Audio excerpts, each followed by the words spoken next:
اس channel کے ذریعے پیش کیے جانے والے مختلف دینی پروگراموں سے فائدہ اٹھانے کے لیے ہمارے اس چینل کو آپ خود بھی سبسکرائب کر لیں اور نئی ویڈیوز کے نوٹیفیکیشن کے لیے بیل آئیکن کو پریس کر لیں اور ساتھ ساتھ دوسروں کو شیئر کر کے ثواب جاریہ حاصل کریں۔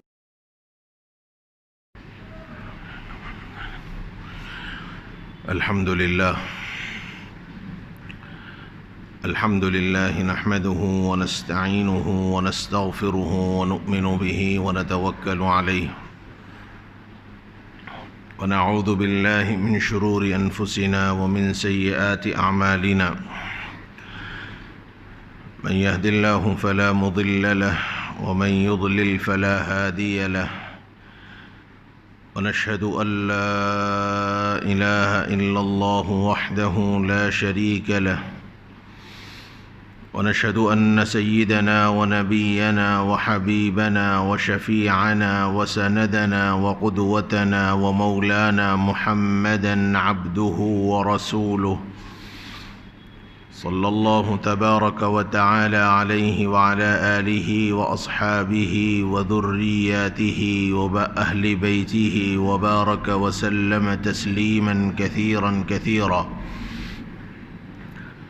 أما بعد فقد قال الله سبحانه وتعالى: أعوذ بالله من الشيطان الرجيم بسم الله الرحمن الرحيم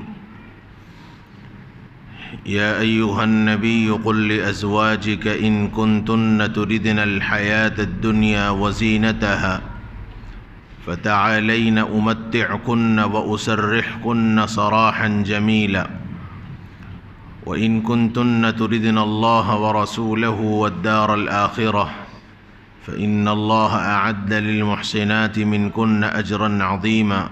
صدق الله العظيم. محترم بزرگوں، عزیز بھائیوں،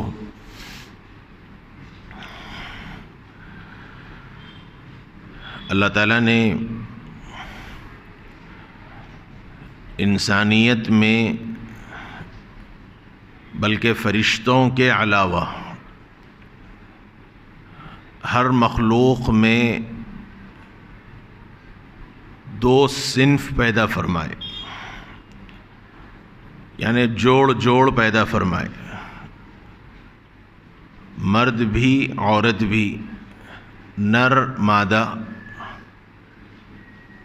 اور یہ ایک فطرت بھی ہے اور ضرورت بھی ہے.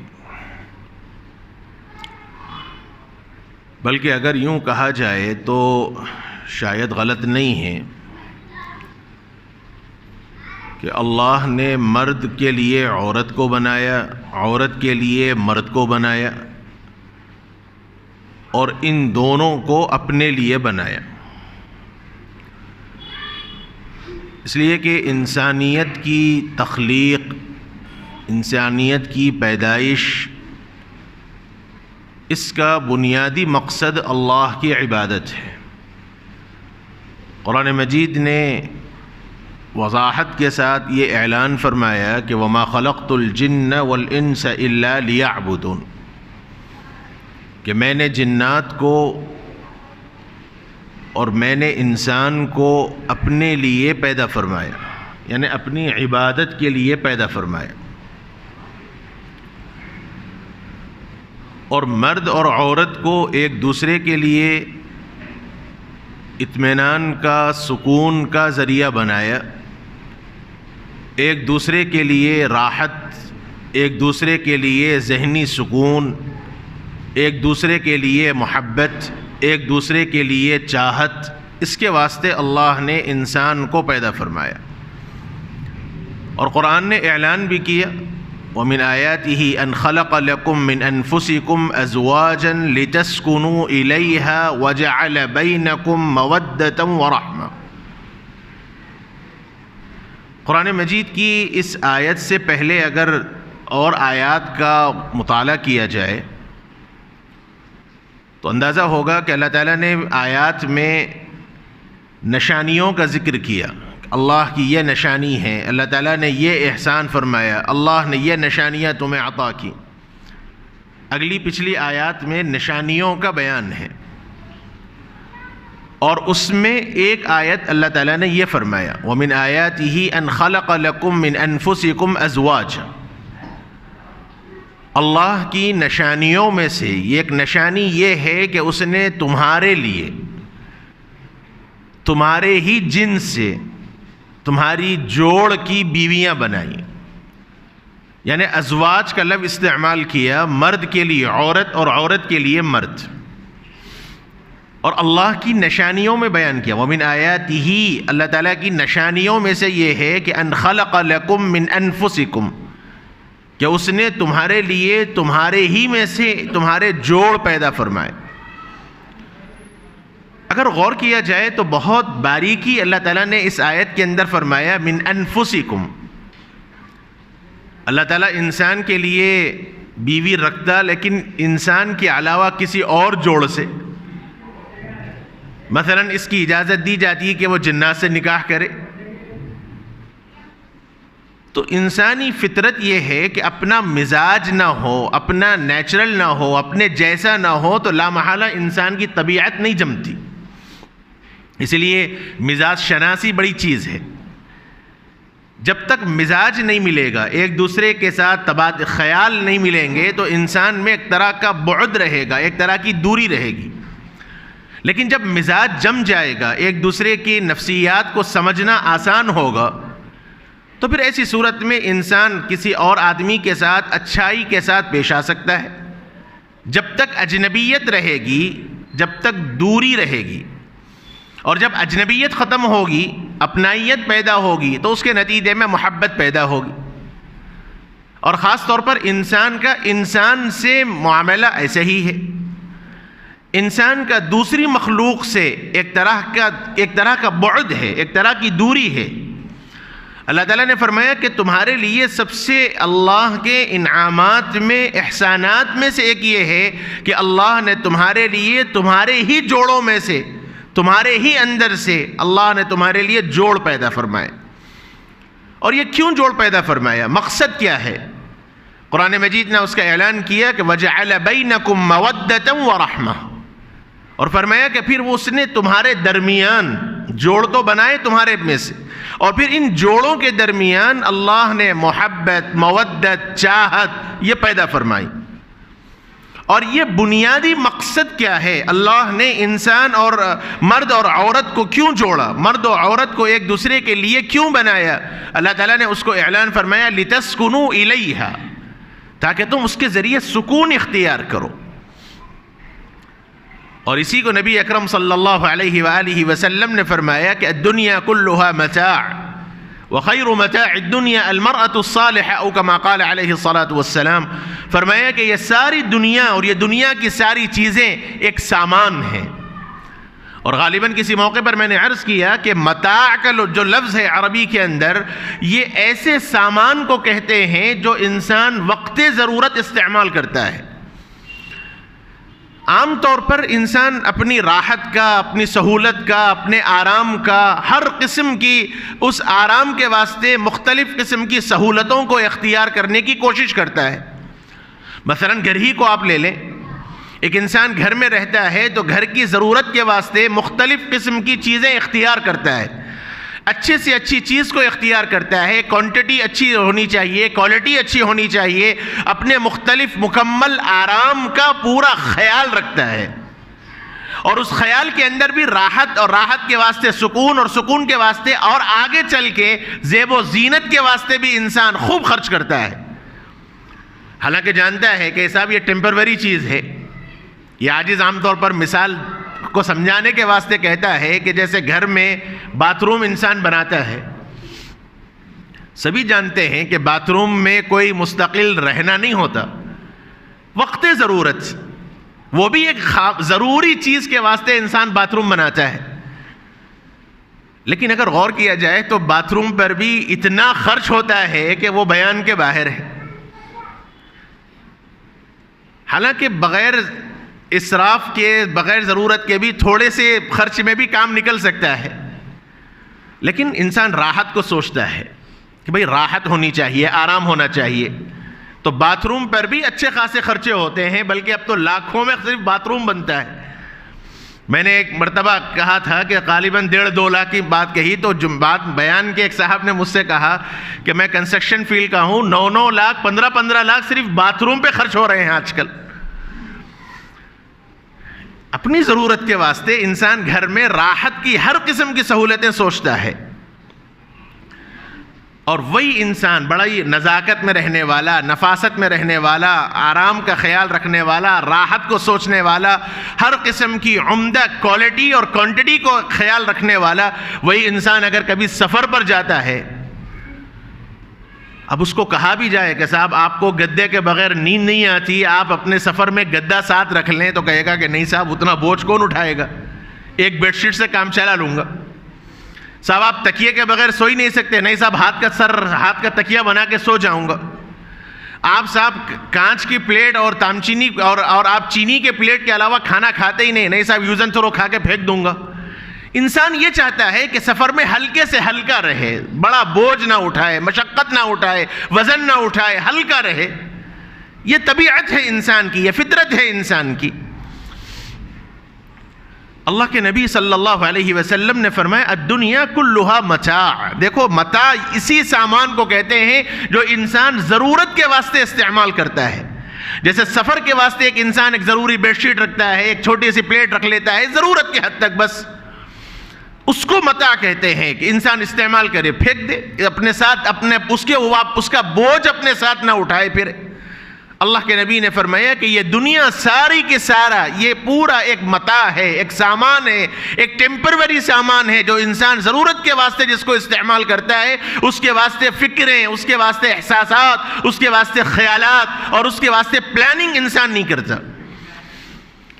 اور اللہ کے نبی صلی اللہ علیہ وسلم نے فرمایا وَخَيْرُ مَتَاعِ الدُّنْيَا الْمَرْأَةُ الصَّالِحَةُ كَمَا قال، فرمایا کہ اور دنیا کے سامانوں میں بہترین سامان اگر کوئی ہے تو وہ نیک عورت ہے۔ سارے دنیا سامان ہے، اور ان سامانوں میں اگر کوئی بہترین سامان ہے جس سے انسان کو سکون مل سکتا ہے، جس سے انسان کو راحت مل سکتی ہے، فرمایا المرأة الصالحہ، یہ نیک عورت ہے۔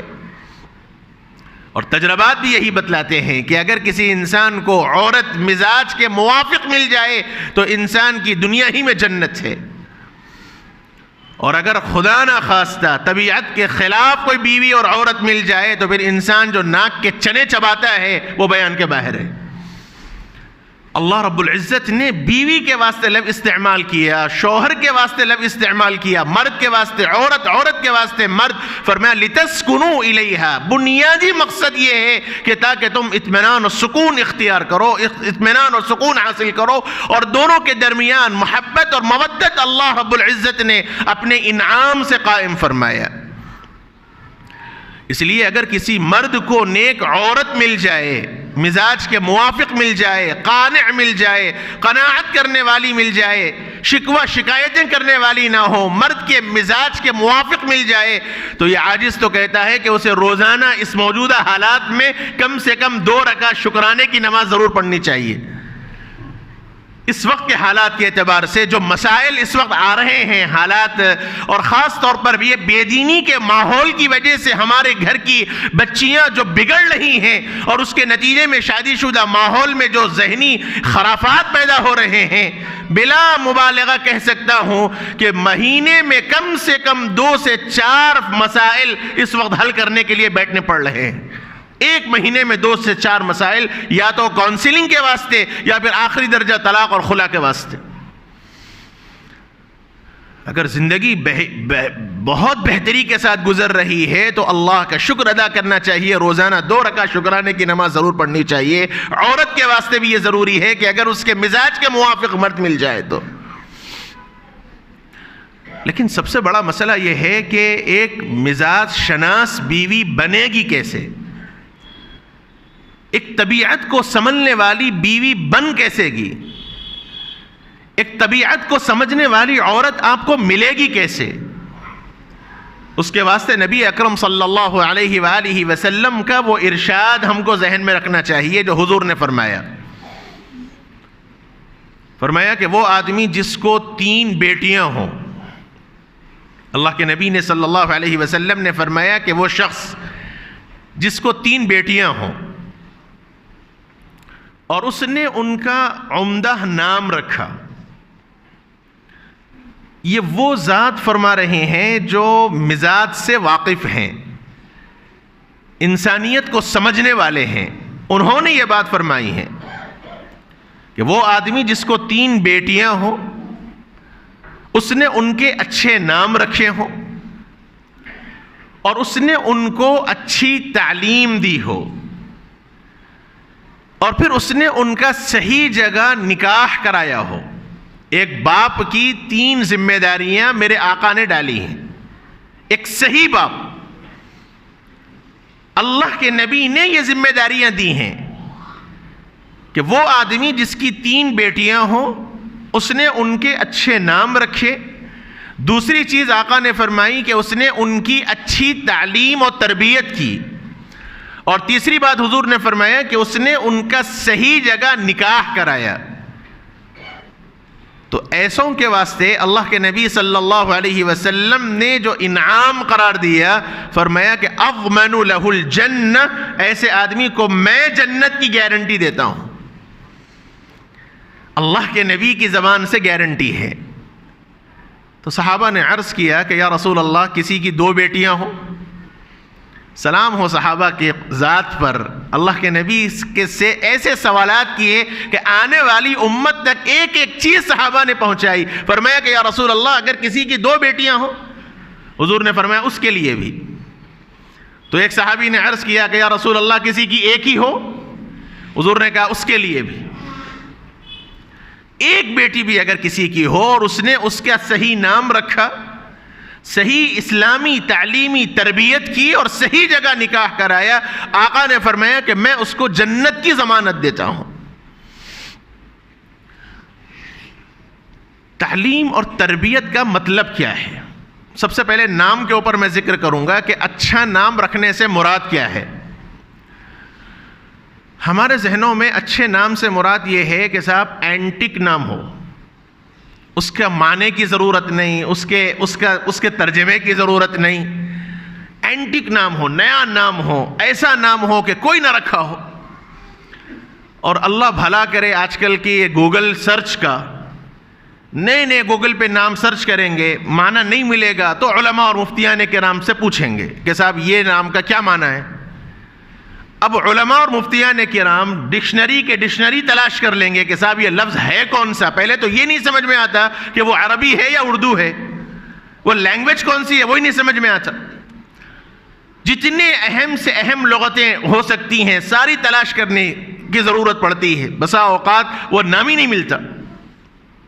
جیسے میں لطیفے کے طور پہ کہتا ہوں, ایک صاحب نے مجھ سے, خود یہ میرا اپنی بات ہے, ایک صاحب نے مجھ سے ایک نام پوچھا, انگریزی کا کوئی لفظ تھا.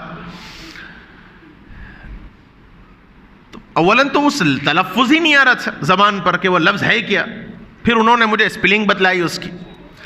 عربی کی جتنی لغتیں میرے پاس دستیاب تھیں, یا میری اپنی حیثیت کے مطابق جتنا میں تلاش کر سکتا تھا تلاش کیا.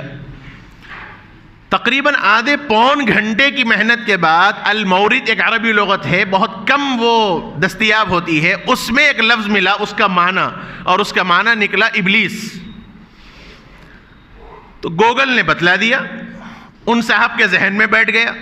اب معنی نہیں مل رہا تھا تو انہوں نے ہم لوگوں کو پوچھا, اب ہم نے تلاش کیا تو یہ معنی نکلا. اس لیے نام اچھا رکھنے سے مراد یہ ہے کہ وہ اسلامی نام ہو, چونکہ بچے پر نام کے اثرات پڑتے ہیں, اور یہ تجربہ ہے. نام کا اثر بچے کی شخصیت پر آتا ہے. اسی لیے اللہ کے نبی صلی اللہ علیہ وسلم نے اللہ کے نام رکھنے کا حکم دیا. احب الاسماء الى اللہ عبد اللہ وعبد الرحمن, او کما قال, بخاری کی روایت, ترمذی کی روایت. حضور نے فرمایا کہ اللہ کے نزدیک ناموں میں سب سے بہترین اور سب سے پسندیدہ نام عبداللہ اور عبد الرحمن ہے. اور محدثین کرام نے اس کی وجہ یہ بیان فرمائی کہ اس میں عبدیت ہے, اظہار ہے, بندگیت ہے. اللہ کے نام کے ساتھ بندہ اپنے ہونے کا احساس ظاہر کرتا ہے, اس لیے یہ نام سب سے زیادہ اللہ کو پسندیدہ ہے. اور اس لیے اس سے پہلے غالباً میں نے عرض کیا کہ ایسے نام جو اللہ کے نام کے ساتھ ہوں, یعنی جس میں عبد کا لفظ لگا ہوا ہو, اس کو عبد کے بغیر استعمال کرنا ناجائز ہے. جیسے میرا نام عبد العزیز ہے, اب اگر کوئی عزیز پکارتا ہے تو یہ ناجائز ہے. علماء نے لکھا یہ گناہ بے لذت ہے. گناہ بے لذت کا مطلب یہ ہے کہ ایک انسان گناہ کرتا ہے تو اس میں لذت ملتی ہے، مزہ ملتا ہے، اور بعض گناہ ایسے ہوتے ہیں کہ اس میں کوئی مزہ بھی نہیں، کوئی لذت نہیں، لیکن نامۂ عمل میں گناہ لکھا گیا، تو وہ گناہ بے لذت ہے۔ اللہ کے نام میں عبدیت کا استعمال کرے بغیر استعمال کرنا ناجائز ہے۔ جیسے عبد الرحمن کسی کا نام ہے، رحمان پکاریں گے، عبد الرحیم اگر ہے رحیم پکاریں گے، یہ ناجائز ہے اور گناہ بے لذت ہے۔ اگر کسی کا نام عبداللہ ہے تو کوئی آدمی اس کو اللہ نہیں پکارتا، عبداللہ ہی پکارتا ہے۔ جیسے عبداللہ کو عبد کے بغیر استعمال ناجائز ہے، ایسے ہی عبد الرحمن، عبد الرحیم، عبد العلیم، عبد البصیر، یہ جتنے اللہ کے 99 صفاتی نام ہیں، عبد کے بغیر استعمال کرنا جائز نہیں ہے۔ اس لیے اس کا خیال رکھنا چاہیے۔ دوسرا، ایک نام میں ہم لوگوں سے ایک جو کوتاہی تو نہیں کہتا لیکن ہے عرفیت لگانے کی، جیسے عبد الملک ارمان، ایک مثال کے طور پر میں کہہ رہا ہوں، ذہنوں میں سب کے یہ ہے کہ پکارنا ارمان ہے، صرف سرٹیفکیٹ کے واسطے عبد الملک جوڑ دیتے ہیں۔ اللہ، حالانکہ مقصد یہ نہیں ہے نام رکھنے کا، مقصد یہ ہے کہ اللہ کے نام کا اثر بچے پر آئے۔ ہونا عبد الملک پکارنا چاہیے، عبد الملک کے نام سے پکارنا چاہیے۔ آپ گھر میں لاڑ و پیار سے کبھی کبھی اس نام سے پکار لیں، الگ بات ہے، لیکن معاملہ بالکل الٹا ہے۔ عرفیت رکھتے ہی اس واسطے ہے کہ اس نام سے معروف ہو، اس نام سے پہچان ہو، اور اللہ کے نام کا برکت صرف سرٹیفکیٹ کے واسطے ہو گئی۔ اس لیے نام سب سے پہلے ایسا ہونا چاہیے جو انتہائی سنجیدہ ہو، بامعنی ہو، اور اس نام کے اثرات بچے کی شخصیت پر آتے ہیں۔ اس لیے اچھا سے اچھا نام ہونا چاہیے، بہترین سے بہترین نام ہونا چاہیے، اور سب سے اچھا نام عبداللہ، عبد الرحمن اللہ کے نبی صلی اللہ علیہ وسلم کے ارشاد کا حاصل ہے۔ حضور کے جو 99 صفاتی نام ہیں اس نام پر نام رکھا جائے۔ اور دوسرا یہ ہے کہ اسلامی تعلیمی تربیت ہو، یہ اصل چیز ہے۔ اچھی سے اچھی تعلیم دینے سے مراد ہم نے یہ سمجھ رکھا ہے کہ صاحب دنیاوی اعتبار سے عمدہ تعلیم دی جائے۔ آپ ضرور دیں، آپ ضرور اپنی بچی کو ڈاکٹر بنائیں، وقت کا تقاضا ہے ضرور بنائیں، اس سے انکار نہیں ہے، لیکن اصل مقصود ہے دین کا مزاج پیدا کرنا، دین کا شعور پیدا کرنا، یہ اصل چیز ہے۔ یہ جو دنیاوی تعلیم، دینی تعلیم، یہ تعلیم عام طور پر جو ذہنوں میں ہے وہ صحیح نہیں ہے۔ مقصد نیت ہے۔ اگر آپ ڈاکٹر اپنی بچی کو بنا رہے ہیں اور آپ کا مقصد یہ ہے کہ میری بچی ملت کی خدمت کرے گی، تو انشاءاللہ آپ کی ساری تعلیم پر اجر و ثواب ہے۔ اور اگر آپ اپنے بچے کو ایک عالم دین بنا رہے ہیں اور حافظ قرآن بنا رہے ہیں اور مقصد یہ ہے کہ یہ خوب دنیا کمائے، خوب ٹیوشنز پڑھائے، تو یاد رکھیے آپ کا سارا عمل اللہ کی نگاہ میں ضائع اور برباد ہے۔ نیت کا اعتبار ہے۔ اگر آپ ملت کی خدمت کے واسطے آپ اپنے بچے کو ڈاکٹر بناتے ہیں تو سارے کے اوپر اجر و ثواب مرتب ہے۔ اصل مقصود ہے اسلامی تعلیمی تربیت، دینی تربیت، ان کا مزاج دیندار بنایا جائے، یہ وقت کی ضرورت ہے۔ یہ عاجز اتنی لمبی جو تفصیل کر رہا ہے اس کی بنیادی وجہ یہی ہے کہ آج ہمارے گھروں کے اندر سے اسلامی ماحول ختم ہوتا نظر آ رہا ہے۔ لہذا کل کی جب ہماری بچیوں کو ہم دوسرے گھر میں نکاح کر کے دیں گے، ہم نے اپنے گھر کی بچیوں کو دیندار بنایا نہیں تو وہ اس گھر کے اندر دینی ماحول کہاں سے لائے گی؟ اور جب اس عورت کے اندر دینی ماحول نہیں ہوگا تو پھر آنے والی اولاد کے اندر دینی ماحول کہاں سے پیدا ہوگا؟ اس لیے میرے بھائیوں، وقت کی نزاکت ہے، وقت کی ضرورت ہے کہ ہم اپنی بچوں کی دینی تعلیمی تربیت کریں، ان کا ذہن دیندار بنائیں۔ اور یہ اس وقت ہو سکتا ہے جب میں دیندار بنوں، یہ اس وقت ہو سکتا ہے جب میری گھر والی دیندار بنے۔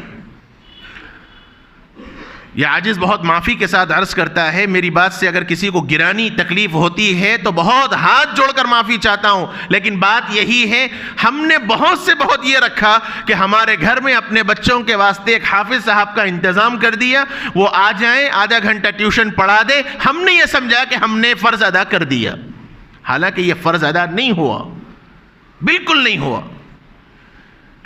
اسکول کا انتخاب کرنے کی بات آئے گی تو 1 سے 4 اسکولوں کو آپ ڈھونڈیں گے، 4 جگہ پھریں گے، بڑے سے بڑے اسکول میں آپ پڑھانا چاہیں گے، اور خاص طور پر کانوینٹ اسکولوں میں جہاں ماحول انگریزی ہوگا تو آپ یہ چاہیں گے کہ اپنے بچوں کو ڈالیں، چاہے آپ کو ہزاروں کا ڈونیشن دینے کی ضرورت کیوں نہ پڑ جائے، ضرور دیں گے، دیجئے، انکار کسی نے نہیں کیا، آپ کو حق ہے اپنی اولاد کو اچھے سے اچھی تعلیم دلانے کا۔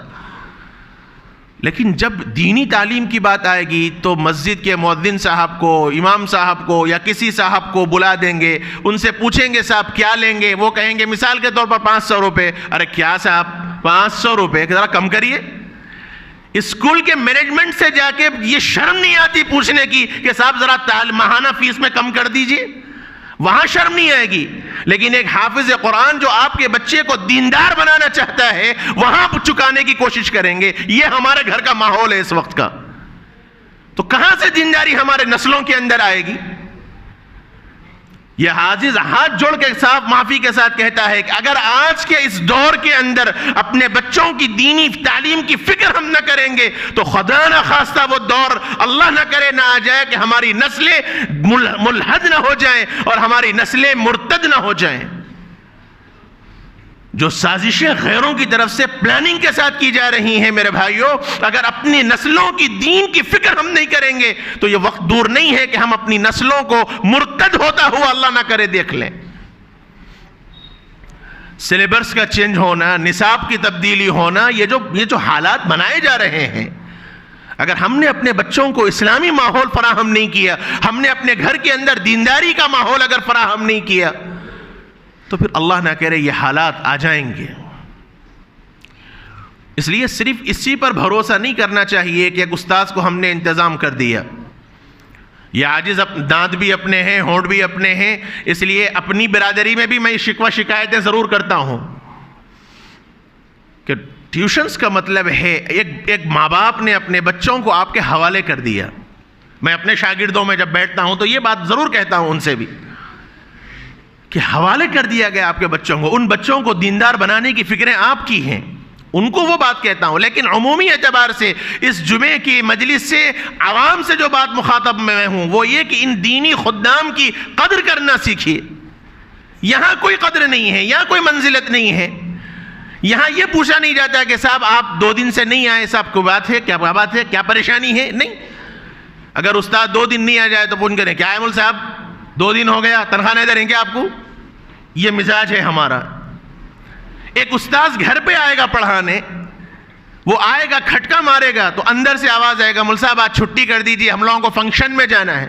اتنی توفیق نہیں ہوتی کہ وقت سے پہلے فون کر کے بتلا دیا جائے کہ آج ہم پڑھنے سے معذور ہیں، آج تھوڑی سی رعایت کر دیں، بلکہ ہونا تو یہ چاہیے تھا کہ آپ فنکشن کو مؤخر کرتے اور پہلے بچے کی تعلیم کی فکر کرتے۔ اس کا احساس نہیں۔ عوام کے اندر جب علماء کی، ائمہ کی اور خدام دین کی قدر و منزلت نہیں ہوگی تو پھر نسلوں کے اندر بھی یہ دینداری کا مزاج نہیں آئے گا۔ ہم لوگوں نے، بہت معافی کے ساتھ کہتا ہوں، ہم لوگوں نے دینی خدام کو اپنا خادم سمجھ رکھا ہے۔ خادم ہے، لوگوں کا کام ہی کیا ہے صاحب؟ مسجدوں کا کام ہے، امامت کرنا کام ہے ان کا، مؤذنی کرنا کام ہے ان کا، تنخواہ نہیں دے رہے کیا؟ کیا تنخواہ دیتے ہیں آپ لوگ؟ کیا تنخواہ دیتے ہیں آپ لوگ؟ ایک امام، ایک بیچارہ ٹیوشن پڑھانے والا آپ کے بچوں کو پڑھانے کے لیے آتا ہے تو آپ کیا تنخواہ دیں گے اس کو؟ کیا قرآن کی، کیا حدیث کی، کیا دین کی کوئی قیمت لگا سکتے ہیں آپ؟ کس کی مجال ہے کہ قرآن و حدیث کی قیمت لگا سکے؟ لیکن بڑا احسان کر دیا آپ نے، امام کو تنخواہ دے دی تو یہ سمجھ رکھا کہ صاحب تنخواہ دی ہم نے۔ تنخواہ کبھی غور کیجئے معنی پر۔ تن کے معنی جسم کے ہیں اور خواہ کے معنی چاہنے کے ہیں۔ ایک جسم کو جتنی ضرورت پڑتی ہے اس کا نام تنخواہ ہے۔ کبھی غور کر لیں ہم نے دینی خدام کو کیا تنخواہ دیا؟ ہمارے اپنے گھر کے اخراجات سے دینی خدام کے اخراجات کو بھی کبھی کمپیئر کر کے دیکھیے کہ ان کی ضرورتیں کیسے تکمیل پاتی ہیں۔ مسجدوں کی کیا تنخواہیں ملتی ہیں امام کی اور مؤذن کی، اور دینی خدام کو، ٹیوشنز پڑھانے والوں کو کیا آپ دیتے ہیں؟ آپ کے گھر کے اخراجات کا عالم یہ ہے کہ ماہانہ 30, 35, 40 ہزار میں بھی رونا آپ کا برابر برقرار ہے، اور دینی خدام کو 8, 10 ہزار, 15 ہزار تنخواہ دے دی تو یہ سمجھتے ہیں ہم نے فرض ادا کر دیا۔ بیماریاں ان کے گھر لگی نہیں ہیں کیا؟ ضرورتیں ان کے پاس نہیں ہیں کیا؟ شادی اور ضرورتوں کا مواقع ان کے پاس نہیں ہے؟ میرے بھائیوں، یہ وقت کی نزاکت ہے، یہ دینی خدام کو اپنا مقتدا بنائیے، احترام کیجیے ان کا، اور جب تک احترام نہیں ہوگا خدا کی قسم دینی ماحول اور مزاج ہم لوگوں کے اندر نہیں آئے گا۔ میں یہ نہیں کہتا کہ دودھ کے دھلے ہیں سب، غلطیاں ہر دو سے ہوتی ہیں، ہم سے بھی غلطیاں ہوتی ہیں، اور ہماری اپنی مجلسوں کے اندر اس کا باضابطہ مذاکرہ ہوتا ہے۔ ایک امام صاحب اگر اپنے فرض منصبی میں کوتاہی کرتے ہیں تو کبھی دل بڑا رکھنا چاہیے کہ صاحب ان کی بھی ضرورتیں ہیں۔ ایک مؤذن سے اگر اس کی ضرورتوں میں تکمیل میں کوئی کوتاہی ہوتی ہے تو یہ سمجھنا چاہیے کہ وہ بھی انسان ہے، اس کے لیے بھی کچھ ضرورتیں ہیں۔ ایک گھر پہ پڑھانے والے ٹیوشن استاد اگر آپ کے گھر پہ کسی ضرورت سے نہیں آتا تو یہ سمجھنا چاہیے کہ وہ بھی ایک انسان ہے، اس کی بھی کچھ ضرورتیں ہیں۔ لیکن دینی خدام کو ہم نے اپنا نوکر سمجھ رکھا ہے، اوپر سے لے کے نیچے تک سب اٹھا کے بول دیں گے۔ یہ ادب و احترام نہیں ہے، یہ خدام ہے دین کے۔ آپ اپنی نماز ان کے پیچھے پڑھ رہے ہیں، امام کے پیچھے اپنی نماز پڑھ رہے ہیں۔ آپ لوگ اللہ اکبر کہہ کے جب آپ تحریمہ باندھتے ہیں تو مسلک کے اعتبار سے آپ سے لا غلطیاں ہو جائیں نماز کے اندر، لیکن سجدہ سہو آپ کو لازم نہیں ہے۔ اور وہی اگر ایک امام سے غلطی ہو جائے، آپ کہیں گے صاحب میرے سے غلطی نہیں ہوئی، امام سے ہوئی، میں سجدہ سہو نہیں کروں گا، آپ کی نماز نہیں ہوگی۔ امام کو جب آپ نے اللہ اکبر کہہ کر تحریمہ باندھ دیا تو آپ نے اپنی نماز کو امام کے حوالے کر دیا۔ اب آپ اپنی مرضی نہیں چلا سکتے، امام رکوع کیا تو رکوع، امام سجدہ کیا تو سجدہ، یہ حال ہے امام کا۔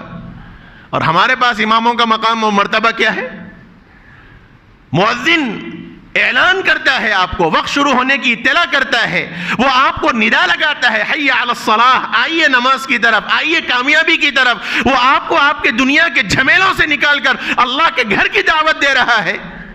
اور ہم نے مؤذن کا کیا مقام و مرتبہ رکھا؟ ایک استاد گھر پر آپ کے بچوں کو پڑھانے آتا ہے تو وہ صرف قرآن نہیں پڑھا رہا ہے، وہ صرف دینی ماحول نہیں فراہم کر رہا ہے، بلکہ وہ آپ کے بچے کو دینی تربیت کر رہا ہے، وہ آپ کے بچوں کو مرتد ہونے سے، وہ آپ کے بچوں کو دین بیزار ہونے سے بچا رہا ہے۔ اور آپ نے اس کے ساتھ کیا معاملہ کیا؟ یہ تو پوچھنا ہی نہیں چاہیے تھا، آپ اپنی خوشی سے اپنی حیثیت کے مطابق دیتے۔ لیکن یہ جو بھاؤ تاؤ کیا جاتا ہے ٹیوشن پڑھانے کے واسطے، کیا لیں گے صاحب، کتنا لیں گے صاحب، بہت زیادہ ہے صاحب، 4 بچے ہیں صاحب، کچھ تو کم کیجئے صاحب، مذاق بنا رکھا ہے دین کا ہم لوگوں نے۔ اور اس میں بھی سوچیں گے صاحب کون کم لے رہا اس کے پاس بھیجاؤ، چاہے بچے کی تجوید آئے نہ آئے، چاہے وہ ماحول آئے نہ آئے۔ اور استاد پڑھا کے چلا گیا تو کبھی اتنی توفیق ہم لوگوں کو نہیں ہوتی کہ بیٹھ کر تھوڑا پوچھیں کہ بیٹا آج مول صاحب نے کیا پڑھایا تم سے۔ ہر آدمی یہاں بیٹھا ہوا ہر آدمی اپنے دل پر ہاتھ رکھ کر سوچ لے، میرا فرض ہے، میں اپنی فرض ادا کر رہا ہوں، میں مذاکرے کے طور پر آپ سے کہہ رہا ہوں، میں کوئی تنقید نہیں کہہ رہا ہوں آپ کے اوپر، میرا فرض ہے وارث رسول ہونے کی حیثیت سے ہم میں کا ہر ساتھی اپنے دل پر ہاتھ رکھ کر یہ سوچے کہ میں اپنے بچے کی تعلیم کے واسطے اور خاص طور پر دینی تعلیم کے واسطے کتنا فکر مند ہوں، کتنا میں فکر مند ہوں۔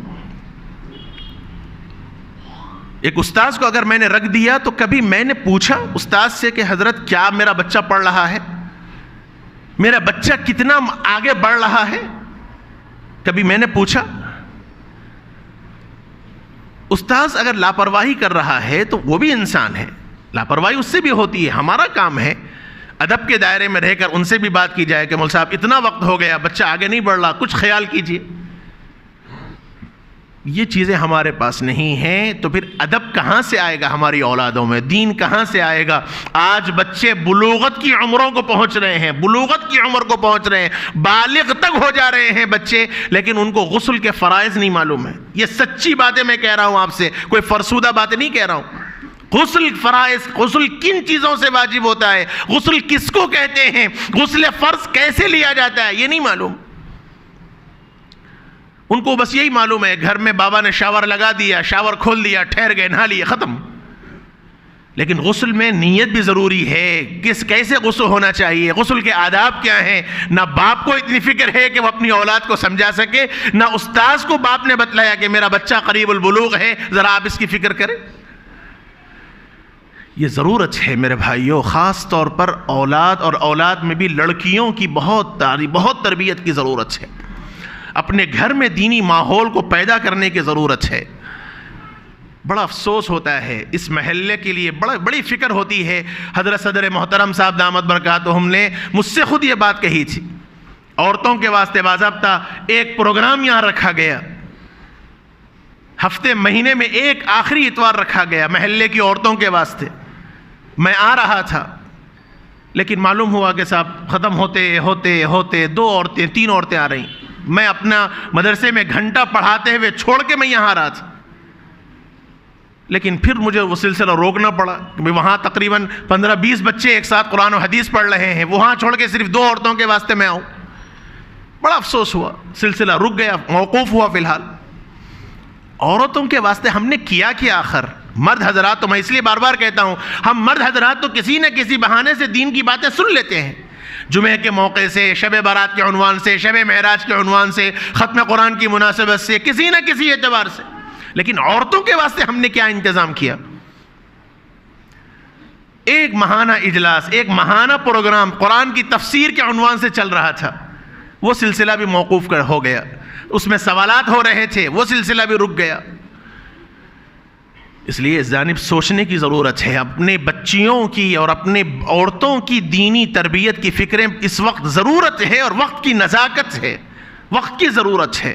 ہم مرد حضرات صبح سے شام تک باہر رہتے ہیں، مصروف رہتے ہیں، گھر کے صحیح معنوں میں ماحول فراہم کرنے والی عورت ہوتی ہے۔ عورت کو اگر آپ دیندار بنائیں گے، عورت کا ماحول اگر دیندار ہوگا، آپ کے گھر میں انشاءاللہ دینداری ہوگی، اور اس کے لیے ضرورت ہے میرے بھائیوں، وقت کی نزاکت کو سمجھنے کی ضرورت ہے، اپنی عورتوں کو یہ ماحول فراہم کرے۔ یہ عاجز نے ایک سلسلہ شروع کیا تھا الحمدللہ، لاک ڈاؤن کے دوران سے قرآن مجید کی مختصر سی تفسیر، صرف 15 سے 20 منٹ کی تفسیر ہو، لاک ڈاؤن سے یہ سلسلہ شروع ہوا الحمدللہ، 10 صورتیں آخری کی، الم تری کیف فعل سے والناس تک، اللہ کے کرم سے وہ پورا ہوا۔ اس کے بعد سورہ سجدہ ہوا، سورہ یاسین ہوا، سورہ رحمان ہوا، جو عام صورتیں مشہور ہیں اس کا روزانہ 10 سے 15 منٹ میرے یوٹیوب چینل پہ وہ چیز آ رہی تھی۔ پھر اس کے بعد ایک نیا سلسلہ میں نے شروع کیا، روزانہ 1 رکوع ترجمہ قرآن، صرف 1 رکوع صرف ترجمہ ہو جائے، فجر کی نماز کے معن بعد وہ یوٹیوب چینل پہ آ جاتا ہے۔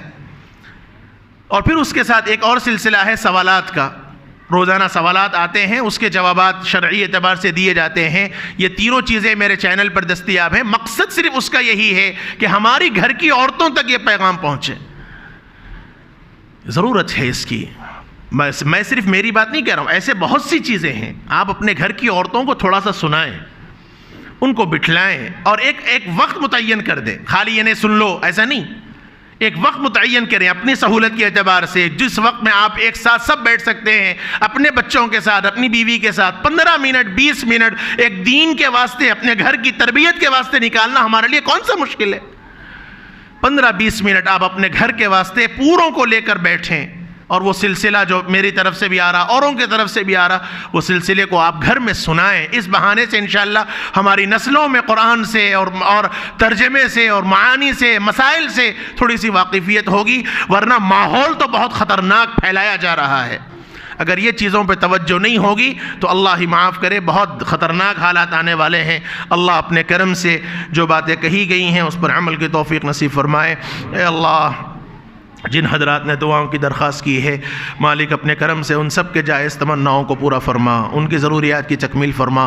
اے اللہ، جو بیمار ہیں ان سب کو شفائے کاملہ عاجلہ دائمہ مستمرہ نصیب فرما۔ اے اللہ، جو مرحوم ہیں ان کی مغفرت فرما، ان کے درجات کو بلند سے بلند تر فرما، ہماری دعاؤں کو اپنے فضل و کرم سے قبول فرما۔ وصلی اللہ تبارک و تعالی علی خیر خلقہ سیدنا و نبینا مولانا محمد وعلی آلہ و صحبہ اجمعین، والحمد للہ رب العالمین۔